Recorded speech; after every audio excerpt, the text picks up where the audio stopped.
Salut, aujourd'hui je vous ne parlerai pas de Serial Battle, mais du projet d'un pote qui avait créé le jeu Shindra en 2015. Vous vous souvenez, ce jeu de cartes permettant des stratégies de dingue et dont les stocks ont totalement été épuisés en un an et demi. Ce qui est plutôt pas mal pour un petit indépendant qui a tout fait tout seul.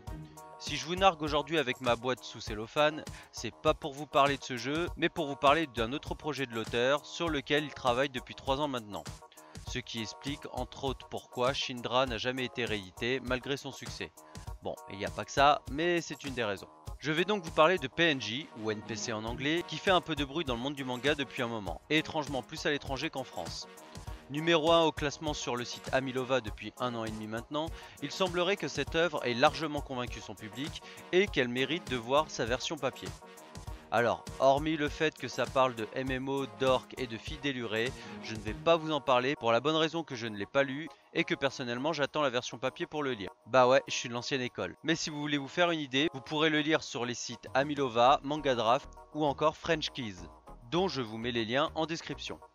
Alors attention, il est considéré comme un manga, mais c'est plus une BD qu'un manga.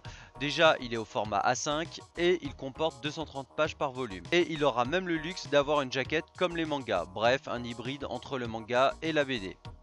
Petite remarque toutefois, c'est destiné à un public plutôt adulte, donc mineur et âme sensible, passez votre chemin. Vous risqueriez d'être choqué. Ouais, enfin, surtout les âmes sensibles, parce qu'on sait bien que si on interdit un truc aux mineurs, ils vont s'empresser d'y aller. Ce qui est bon à savoir, c'est que quel que soit le résultat de la campagne, vous recevrez votre bouquin, pour la bonne raison que la campagne a été mise à 1 € symbolique et que les auteurs produiront le livre quel que soit le résultat de la campagne. En revanche, aucune garantie que si vous ne passez pas par la campagne, vous pourrez vous en procurer un. Il y a eu un premier test de fait avec le premier tome lors de la Japan Expo, en quantité très limitée, et tout est parti lors de celle-ci. Donc allez feuilleter en ligne pour voir de quoi il en retourne, et si vous êtes convaincu, n'hésitez pas à soutenir ce projet.